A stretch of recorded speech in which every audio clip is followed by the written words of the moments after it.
the most expensive home on the planet.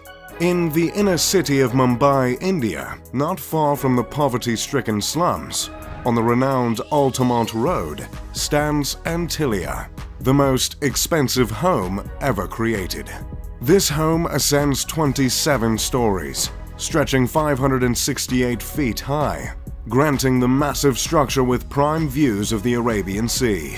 In technical terms, the home is the second most expensive residential property in the world, considering Buckingham Palace is worth around $5 billion. However, Buckingham Palace is considered a crown property, whereas Antilia is a private residence. And the most expensive private residential property at that, with some pricing estimates as high as $2 billion.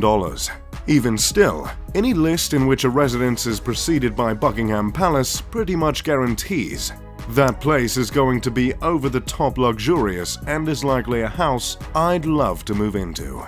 In this video, I'll take you on a virtual, informative tour of this ostentatious estate, while engaging all of 2 of your senses. In this massive home, there are several ceilings that are double or triple heighted, so the 27-floored skyscraper looks more like a 50 or 60-floored building. Can you imagine only being as tall as an ordinary 27-floor building? Laughable. On some of the lower floors, there is a multi-level car lot that can hold 168 vehicles, including Mukesh's precious RS5 Crore Maybach, a car for very important people. Somewhere in that car lot is also a car service station. But if cars aren't your style, don't worry. The home also has 3 helipads placed on the roof. Few things say billionaire like more than one helipad on the roof. Both the private car lot and helipads are violations of residential bylaws in Mumbai, but from what we can tell, no one has forced the billionaire's hand to make any changes. Above the car lot, you'll find an extravagant lobby composed of 9 elevators. Further up is a 2-story recreation center with a lap pool, a gym, a juice bar, a dance studio, and a yoga studio. Floors like these are how Jeff Bezos transformed his I sell books body to his I sell what I want physique. As you continue to ascend, you will eventually run into a spa and a ballroom. The ballroom is adorned with multiple crystal chandeliers that cover 80% of the ceiling, leaving a shameful 20% exposed and unadorned. To capitalize on the entertainment focus areas of the home, there's a movie theater that sits 50 viewers. There are multiple balconies and terraces with luscious gardens hanging over the sleek facade along the home. The vegetation attached to the sides of the building are meant to absorb sunlight in order to keep the interior as cool as possible. Hopefully that touch can put a dent in what must be a monstrous electricity bill. As if all this luxury wasn't enough of an escape from the hot, busy streets of Mumbai, the home comes fitted with an ice room equipped with a snow generator, meant to mimic a winter wonderland, a creative addition rivaled only by the likes of Willy Wonka. The immaculate structure was designed by architects Perkins & Will out of Chicago, and the interior design was overseen by an Australian company called Lighton Holdings. While the 400,000 square foot building is home to just 6, it's also meant to make room for a staff of 600 cooks, cleaners, and security personnel. So that makes the size of the mansion less excessive, right? I double-checked that stat, by the way, and I can confirm 100 staff per family member. The building is named after a legendary island, also called the Isle of the Seven Cities. The tale of this island originates from an old Liberian legend in which bishops fleeing from the Muslim conquest of Hispania escaped to an island and created 7 settlements there. There's not much else on that fun fact, and no one seems to know why the owners of the home took to that fabled island. But that's the thing with being a billionaire. No one questions your decisions. Considering the unique shape of the skyscraper and the fact that its construction cost not 6, not 7, not 8, but 10 figures, it'd be a fair assumption to presume the design of the home is symbolic, or at least, on purpose. And that assumption would be correct. This incredible structure was meticulously crafted with Hindi influence and generously laced with religious symbolism. Within the 27 stories, there are 6 sections of the home that are meant to reflect Earth, water, fire, air, sound, and light. These elements were placed from bottom to top as to mimic not Nickelodeon's Avatar: The Last Airbender, but the ascension to enlightenment. Throughout the mansion there are two reoccurring motifs: the sun and the lotus. These symbols are meant to represent rebirth. The materials used to stand for these themes include marble, crystal, and none other than mother of pearl. There is a temple in the home in which the family of 6 goes to pray regularly. There are many statues of Hindu deities throughout the home, including the Hindu god Ganesh, revered as the remover of obstacles, and Shiva, the Hindu deity who destroys to make way for new creation. Along with religious themes and the motifs of lotus and sun, the house is said to have been inspired by the Atlantic Ocean.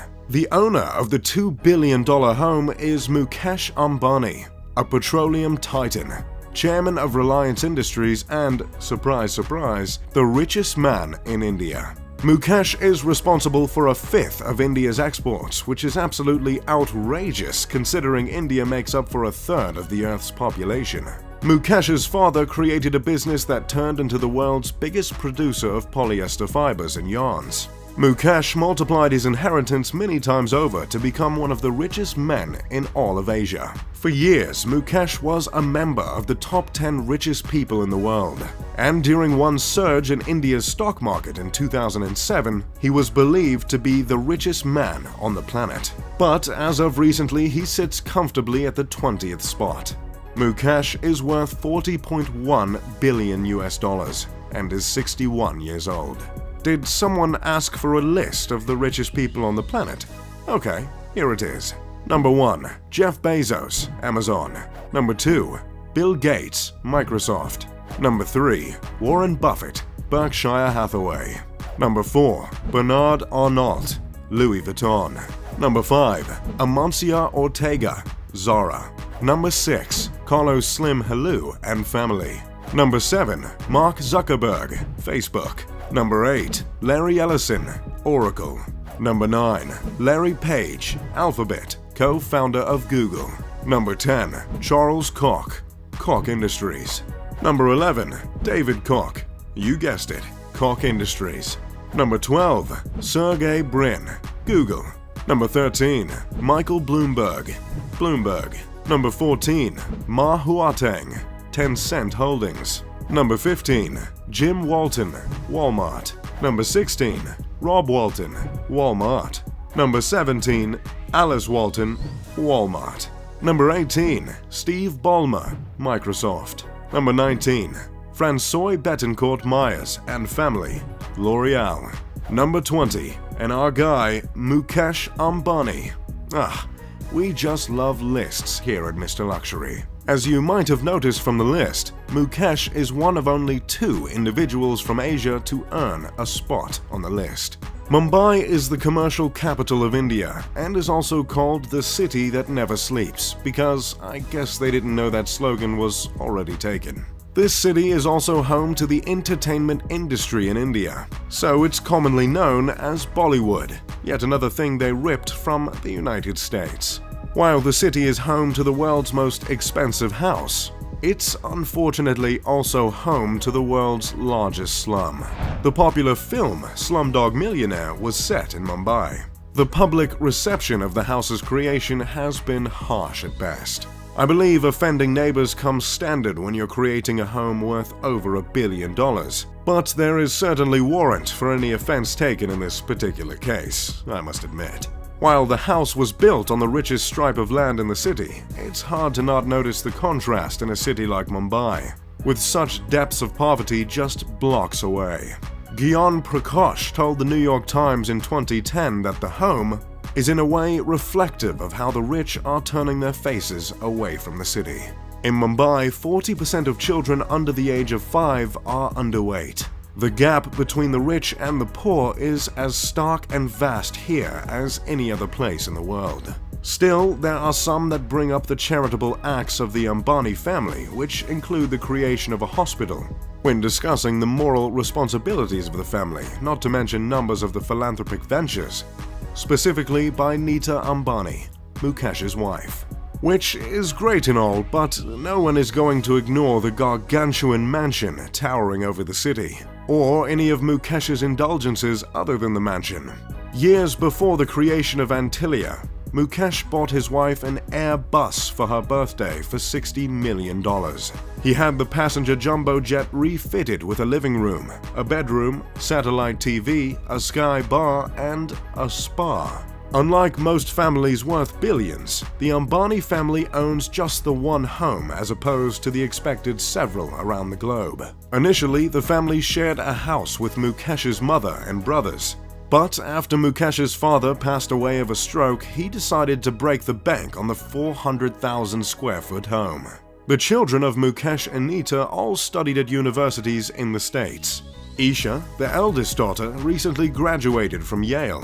Her twin brother, Akash, and younger brother, Anat, both graduated from Brown University. Not that I'm in any position to judge Mukesh as a father, but it's nice to see he raised 3 Ivy Leaguers.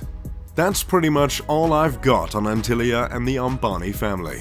As always, I'm Mr. Luxury. If you enjoyed the video, make sure to leave a like and subscribe. Pip pip de doodly doo.